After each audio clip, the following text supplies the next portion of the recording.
जागो जम्मू न्यूज में आपका स्वागत है। मैं हूं शीतल वर्मा। तो दोस्तों, जैसे आप जानते हैं, हर मंगलवार को मैं नारी शक्ति कार्यक्रम आपके सामने लेकर रूबरू होती हूं और ऐसे ही आज मेरे साथ एक नारी शक्ति हैं जिन्होंने अपना नाम देश विदेश में बहुत ज्यादा फैलाया हुआ है और वो है मिसेज गुरविंदर कौर जी। मैम, स्वागत है आपका हमारे इस चैनल में। Thank you ma'am, thank you so much. जागो जम्मू की पूरी न्यूज जो भी हमारी टीम है, मेरी तरफ से बहुत बहुत स्वागत है आप लोगों का। आप इतने बिजी शेड्यूल से आज यहाँ पे टाइम निकाल के आए। Thank you so much ma'am. मैं चाहूंगी हमारे दर्शकों को आप ये बताएं कि आपका बर्थ प्लेस कहाँ का है। और सबसे पहले तो मैं आपको कंग्रेचुलेट करूंगी, आपने इतने प्यारे प्यारे जो है फेस्टिवल्स करवाए हैं, तो उसके बारे में हम आगे बात करेंगे। तो सबसे पहले आप बताएं आपका जन्म प्लेस कहाँ का है और आपने जो अपना स्कूल कॉलेज किया वो कहाँ से किया। जन्म प्लेस में मैं जम्मू से ही हूँ। एक्चुअली जो मेरे फादर थे वो हम रिफ्यूजी हैं, तो पुंछी जो मतलब रिफ्यूजी जो पुंछ जैसे जो कम्युनिटी होती है, पुंछी कम्युनिटी, उनसे बिलोंग करते हैं।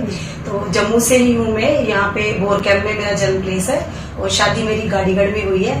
तो एट प्रेजेंट मैं गाड़ीगढ़ रह रही हूँ। तो आपने अपनी स्कूलिंग जो है और उसके बाद जो कॉलेज वगैरह किया वो कहाँ से किया। मेरी जो स्कूलिंग थी वो अलग अलग स्कूल से हुई बचपन से, कभी प्राइवेट स्कूल कभी government school. Then women college में भी मेरा एडमिशन हुआ था, बट मेरा वहाँ मन नहीं लगा क्योंकि मेरे को था म्यूजिक वाली साइड ज्यादा है। तो वहाँ पे फिर मुझे किसी ने सजेस्ट किया कि म्यूजिक एंड फाइन आर्ट्स में आप ट्राई करो।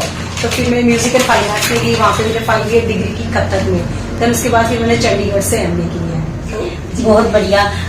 सबसे पहले मैं ये जानना चाहूंगी आपको ये जो शौक पड़ा ये कब पड़ा।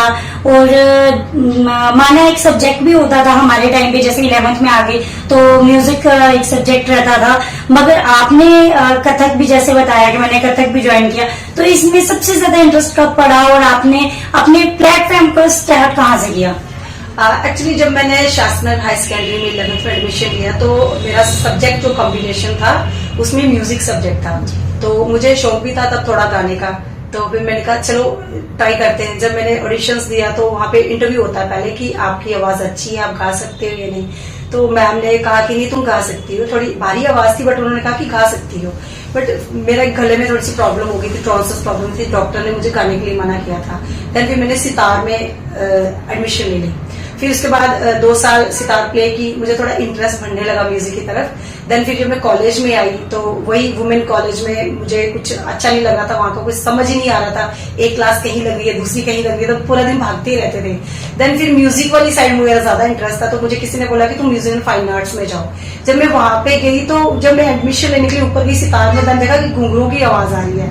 फिर मेरे को लगा नहीं, मुझे इधर ही जाना है। जो घुंघरू की आवाज ने अट्रैक्ट किया, मैंने कहा नहीं, मेरे को सितार नहीं प्ले करूंगी, मैं अपने कथक में ही ट्राई करती हूँ। जब मैं कथक में गई तो आगे सीनियर सारे परफॉर्म कर रहे थे, तो काफी अच्छा लगा मुझे।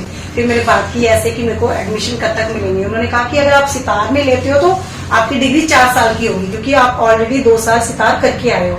अगर डांस में करोगे तो 5 साल की। मैंने कहा नहीं, मुझे 5 साल की ही करनी है, लेकिन मुझे कथक में ही करनी है। तो फिर जब हम कथक क्लास लेते थे, सीनियर्स करते थे सामने, फिर कल्चर अकेडमी में कुछ प्रोग्राम्स भी होते थे डोगरी में, आज यहाँ ग्रुप जा रहा है, वहां जा रहा है, तो फिर हमारे फ्रेंड्स बोलते थे चलो चलो डांस करने चलते हैं, आज कल्चर अकेडमी में ये हो रहा है। तो ऐसे करते करते इंटरेस्ट पड़ गया। तो बस जैसे कि आप एक डांसर भी हैं और कोरियोग्राफर भी हैं, तो मैंने देखा कि डांसिंग के साथ साथ आप कोरियोग्राफर को भी बड़ा ज्यादा आगे लेकर आ रहे हैं। तो क्या सोचा आपने कि डांसिंग को थोड़ा पीछे छोड़ के कोरियोग्राफी करनी है। नहीं, अभी देखो एक टाइम होता है जब आप एक परफॉर्मर होते हो, उसके टाइम फिर आप कोरियोग्राफर बन जाते हो, बच्चे आ जाते हैं आपके पास।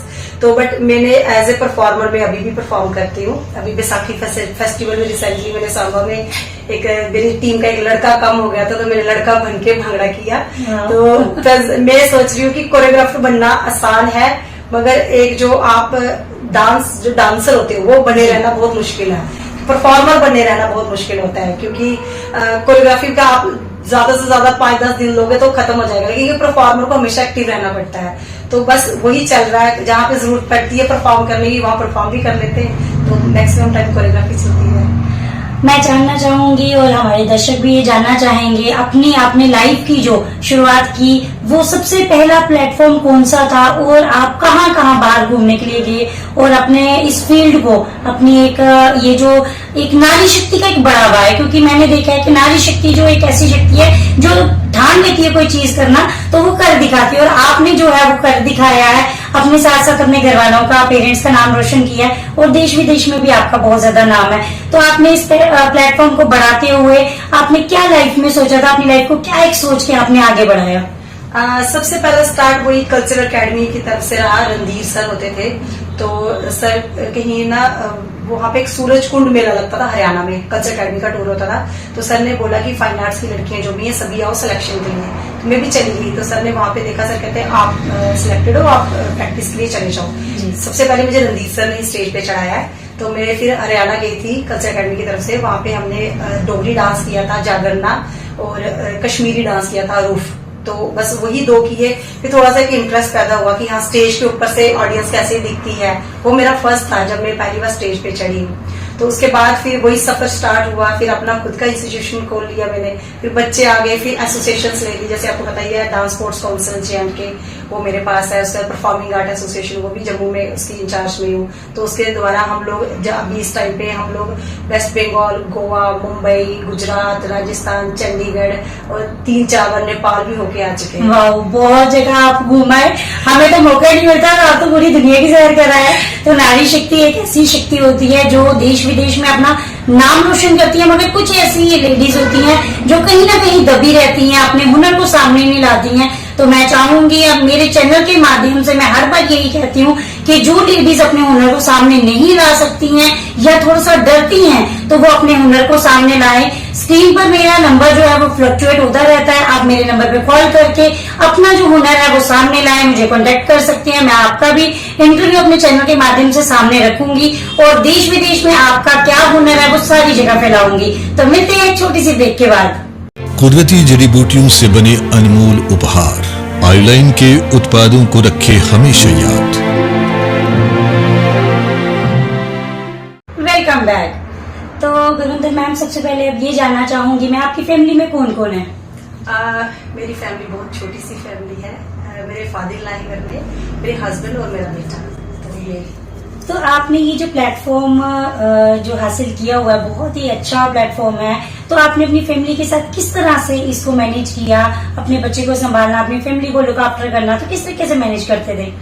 देखो, फैमिली के लिए टाइम तो सबसे पहले बहुत जरूरी है। पहले मैं वही इवेंट करती थी जो मेरे खाली टाइम में होते थे, क्योंकि मेरी फर्स्ट प्रेफरेंस मेरी फैमिली थी। बेटा भी छोटा था, जब बेटा छोटा था मैं तब कोई कुछ भी नहीं करती थी, क्योंकि मुझे लगता था उसको सबसे ज्यादा जरूरत मेरी है। उसके बाद जब बेटा 2-2.5 साल का हुआ, जब स्कूल जाने लगा, देन मैंने स्कूल में टीचिंग की जॉब की। एयरफोर्स स्कूल में मैं टीचर थी। तो उसके बाद जो खाली टाइम होता था मैं उसको करती थी। बट विदाउट फैमिली सपोर्ट आप कुछ भी नहीं कर सकते हैं। तो इस मेरे फादर ला बहुत सपोर्टिव है, मेरे हस्बैंड बहुत सपोर्टिव है, हर जगह साथ देते हैं। मेरा बेटा इवन की बहुत सपोर्टिव है। कई बार मैं इसको बोलती बेटा आपके एग्जाम में मेरा टूर है, कहता मम्मा आप जाओ मैं मैनेज कर लूंगा। तो बिना फैमिली सपोर्ट के बहुत मुश्किल होता है, तो फैमिली की सपोर्ट की वजह से ही मैं कर पाई हूँ। बहुत बढ़िया। जैसे कि अभी गोवा इंटरनेशनल फिल्म फेस्टिवल हुआ है, तो ये फेस्टिवल कैसे आपके माइंड में आया करवाने का? और 5 फिल्में जो हैं वो पूरे JNK में रिलीज हुई हैं इस वक्त। तो मैं जानना चाहूंगी कि आपने वहाँ पे म्यूजिकल बैंड वगैरह लेके गए थे, आप साथ ही में भांगड़ा लेके गए थे, तो वो उसमें कितने बच्चों का ग्रुप था और कहाँ से बच्चे थे उसमें? ये जो गोवा इंटरनेशनल फिल्म फेस्टिवल है, ये यूनिवर्सल फिल्म मेकर उन्होंने किया था वहाँ पे गोवा में। तो इसमें हमारे जम्मू से काफी नॉमिनेशंस थे मूवीज, जिसमें से 5 मूवीज का अवार्ड भी मिला है। साथ ही साथ शो का जो कल्चरल पार्ट था वो हरमन डांस इंस्टीट्यूट, मेरे इंस्टीट्यूट को मिला हुआ था, जिसमें मैं अपना हरमन कल्चरल म्यूजिकल बैंड लेके गई थी। साथ में अपना हरमन भांगड़ा ग्रुप जो हमारा सीनियर ग्रुप है मैं उनको लेके गई हुई थी। तो नेक्स्ट जो है वहाँ पे काफी लोगों ने सराहना की है हमारे काम को। और वहीं पे जो यूनिवर्सल फिल्म मेकर के जो प्रेसिडेंट थे M.A. मुमी गट्टी सर, उन्होंने मुझे अप्रोच की है कि नेक्स्ट जो फिल्म फेस्टिवल है वो मैं जम्मू कश्मीर में करूँ। बहुत बढ़िया मैम, बहुत ही अच्छा लगा सुन के कि आप इतना अच्छा प्लेटफॉर्म जो है खुद तो आपने किया ही किया, साथ ही में बच्चों को भी बहुत अच्छे से आप आगे लेकर आ रही हैं। तो इसके बाद और आपने करने का क्या सोचा है? क्या जम्मू में भी कोई फेस्टिवल करवाने जा रहे हैं? जी हाँ, वही जिसकी मैं बात कर रही थी कि अब यूनिवर्सल फिल्म मेकर और हरमन कल्चरल सोसाइटी जो है वो जॉइंटली प्रेजेंट कर रहा है फिल्म फेस्टिवल जम्मू कश्मीर। तो उसी से रिलेटेड कल मेरी मीटिंग है, तो बहुत ही जल्दी आपको वेन्यू और डेट दोनों ही पता चल जाएंगे। जिन बच्चों को आप लेकर गए थे बाहर, वो कितने बच्चों का ग्रुप था और कौन कौन सी जगह से आए थे वो बच्चे? हाँ, ये बच्चे जो तो भांगड़ा ग्रुप था वो मेरे अपने इंस्टीट्यूट के बच्चे थे जो काफी 5-6 सालों से मेरे साथ ही काम कर रहे हैं, सीख भी रहे हैं और सिखा भी रहे हैं। तो वो थे बच्चे, 6 बच्चे थे वो। तो उसके अलावा जो मेरा बैंड है वो मेरा रिसेंटली अभी 4 मंथ पहले मेरा बैंड जो है वो बना था। उस बैंड के जो बच्चे वो अलग अलग डिस्ट्रिक्ट के थे। मैं सोशल मीडिया फेसबुक में देखती रहती थी, मुझे टैग करते थे पेज पे, फिर मैं ध्यान जाता था कोई इतनी अच्छी गिटार बजा रहा है, कोई इसराज जो आपने देखा इंस्ट्रूमेंट हाकम जो लड़का है वो बजा प्ले कर रहा था, तबले में जो लड़का था, सिंगिंग वाला जो लड़का था, मतलब मैंने देखा कि बहुत अच्छा काम कर रहे हैं। ये एक दूसरे को जानते नहीं थे बट मेरे कॉन्टेक्ट में ये सारे थे। फिर मैंने सबको कांटेक्ट किया, अपने पास बुलाया यहाँ पे। फिर हम लोगों ने डिसाइड किया कि हम लोग एक बैंड बनाएंगे जो कि जम्मू कश्मीर के साथ साथ इंडिया को भी रिप्रेजेंट करेगा। और सबसे अच्छी बात यह है कि वो बैंड अभी फिल्म फेस्टिवल में पार्टिसिपेट करके आया और बहुत ही जल्दी वो इंटरनेशनल लेवल पे काठमांडू जाएगा। Wow, great. तो मैम ये जानना चाहेंगे हमारे दर्शक, आप जिस टाइम यहाँ से होके बाहर गए हैं तो वहाँ का एटमॉस्फेयर कैसा लगा आपको, और यहाँ की और वहाँ की लैंग्वेज में क्या फर्क लगा, कुछ डिफरेंस वगैरह? लैंग्वेज डिफरेंस तो बहुत ज्यादा है उनकी। अगर वो इंग्लिश भी बोलते हैं, उनका इंग्लिश का एसेंट भी एकदम डिफरेंट है। तो लैंग्वेज प्रॉब्लम तो आती है बट मेरे को काफी टाइम हो गया गोवा, मेरा 1 साल में 3-4 चक्कर तो ऐसे ही लग जाते हैं। तो उस वजह से मेरा काफी बॉन्ड है, 5-6 साल से इन टच है वो लोग। मुझे इतनी दिक्कत नहीं आई बट बच्चों को आई है वहाँ पे, लैंग्वेज प्रॉब्लम तो आई है, उन लोगों को भी आती है हमारी। तो बाकी तो अच्छा, वो लोग खुश होते हैं हमें देखे कि जम्मू कश्मीर से लोग आए हुए हैं। तो वो हमारे जो सरदार बच्चे गए थे उनकी टर्बन देख के बड़े इम्प्रेस हुए कि मतलब यहाँ पे सिख बच्चे भी यहाँ पे आए हैं। तो काफी अच्छा था। वो सिद्धू मूसे वाले के बहुत बड़े फैन थे, हमें वो डिमांड कर रहे थे कि मूसे वाले के सॉन्ग सुनाओ, बच्चों को बोल रहे थे। तो काफी अच्छा लगता है कि अपनापन लगता नहीं है कि हम जम्मू से बाहर हैं। तो बच्चों के साथ किस तरीके का एक्सपीरियंस रहा आपका, और ये कौन सा वाला टूर था आपका, कितने साल हो गए? बहुत सारे क्वेश्चंस हैं मगर मुझे समझ नहीं आ रही। इतनी प्यारी मेरे लिए तो सेलिब्रिटी है जो सामने बैठी हुई है, नारी शक्ति, तो मुझे समझ नहीं आ रहा कितने सवाल कितनी जल्दी पूछ लूं क्योंकि समय बड़ा कम है। तो बच्चों को आपने बहुत अच्छा प्लेटफॉर्म दिया है। एक छोटा सा सवाल, जिस तरीके से देखा जा रहा है इस वक्त जनरेशन जो है वो बिल्कुल गलत रास्ते पे जा रही है, ड्रग्स में घुसती गई चली जा रही है। कुछ पेरेंट्स जो हैं बच्चों को इतना फोर्स करते हैं, बच्चे ये नंबर आने चाहिए, पोजीशन आनी चाहिए, उसका ये आ गया तुम्हारा ये नहीं है। उसका एंड जो रिजल्ट होता है वो ये होता है बच्चा पास हो जाता है, उनके लिए पास होना ही बहुत बड़ी बात होती है, मगर पेरेंट्स उन्हें फोर्स करते हैं कि ये नहीं आया वो नहीं आया, फिर एंड जो उनका रिजल्ट आता है वो सुसाइड होता है। क्या कहेंगे इस बारे में? इससे मैं समझूंगी कि बच्चों से ज्यादा पेरेंट्स की गलती है। पेरेंट्स अगर बच्चों को प्रॉपर टाइम दे रहा है, क्योंकि जो टीन एज मैक्सिमम आपने देखा सुसाइड केस टीन एजेस के होते हैं, क्योंकि एक तो उनकी बॉडी के साथ भी चेंजेस हो रही होती है, उनकी डेवलपमेंट हो रही होती है, उनको खुद समझ नहीं आता हमारे साथ क्या हो रहा है। उस टाइम पे बच्चे का जो सबसे क्लोज फ्रेंड होगा ना वही उसके लिए सब कुछ होगा। अगर वो उसको बोलेगा दिन है तो बच्चा कहेगा दिन है। तो उस टाइम पे पेरेंट्स से रिक्वेस्ट है कि आप उस टाइम पे अपने बच्चे के फ्रेंड बनो, क्योंकि जब तक आप अपने बच्चे को कॉन्फिडेंस में नहीं लोगे बच्चा आपसे कुछ भी डिस्कस नहीं करेगा।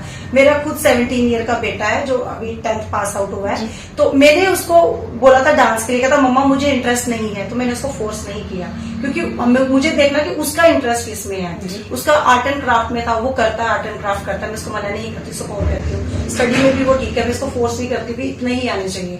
मतलब कि बच्चा, हर एक बच्चे की अपनी कैपेबिलिटी होती है, आपको उसको फोर्स नहीं करना कि यही होना चाहिए यही। मैं पेरेंट्स से यही रिक्वेस्ट करूंगी अपने बच्चों के मम्मी पापा नहीं उनके फ्रेंड बनो। जब तक आप उनके फ्रेंड नहीं बनोगे वो अपने दिल की बात आपको नहीं कह पाएंगे, क्योंकि इस टाइम पे इस एज में सबसे क्रिटिकल एज यही होती है, क्योंकि बच्चा इसी टाइम में ग्रोथ कर रहा होता है। सो उसका पीयर प्रेशर बहुत ज्यादा होता है, फ्रेंड सर्कल बहुत ज्यादा होता है। कोई फ्रेंड उसको कुछ बोलता है, कोई वो खुद डिस्टर्ब होता है कि मेरे लिए क्या सही है क्या गलत है। अगर पेरेंट्स उसको लगेगा मेरे पेरेंट्स ही मेरा सब कुछ है तो कभी भी गलत संगति में नहीं जाएगा, ना ही कभी कोई गलत एक्शन उठाएगा।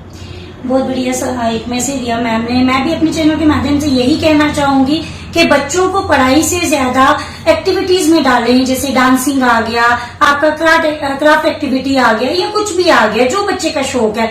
पढ़ाई में इतना ज्यादा बच्चे को घुसा के क्या कर देंगे? वैसे भी ये नहीं है कि बच्चे को पढ़ाना नहीं है, पढ़ाइए बच्चे को, मगर उसके शौक के साथ बच्चे को क्या इंटरेस्ट है। क्योंकि देखिए बचपन से लेके बड़े होने तक बच्चे को बहुत ज्यादा सपोर्ट किया जाता है, पढ़ाया जाता है, एंड में क्या रिजल्ट मिलता है? जब बच्चे पे आप उस टाइम पे प्रेशर डाल दिए, बचपन से बड़े होने तक बच्चे को प्यार दिया जाता है, एक एहसास कराया जाता है कि बच्चे आपको ये चीज चाहिए, एक टॉफी भी बच्चा मांगता है, वो जरा सा रोता है, पेरेंट्स कहते हैं ये रो रहा है आप ये लीजिए, मगर एट द टाइम जिस टाइम बच्चे को एक स्पेशल सपोर्ट की जरूरत होती है उस टाइम आप सपोर्ट नहीं देते। इस साल अगर आप बात करें एक कैटेगरी की के जो बहुत ही ज्यादा देखी जा रही है, जानीपुर की बात कर ले, आप कितनी जगह के, हैदराबाद कर ले, बिहार की बात कर ले, कितने सारे ऐसे स्टूडेंट्स हैं जो अभी पास हुए ना कि फेल हुए, फिर भी उन्होंने पेरेंट्स के बातों में आके, थोड़ा उनके प्रेशर में आके सुसाइड कर लिया। तो ऐसा चीज नहीं करें, अपनी लाइफ को आगे बढ़ाएं। और स्टूडेंट से भी यही रिक्वेस्ट है कि पढ़ाई में नंबर कम आना या फेल हो जाना उनके लिए नेक्स्ट प्लेटफॉर्म है। आप डांसिंग में आए, कुछ और करें, मगर जिंदगी खत्म करना ये बहुत बड़ा पाप है।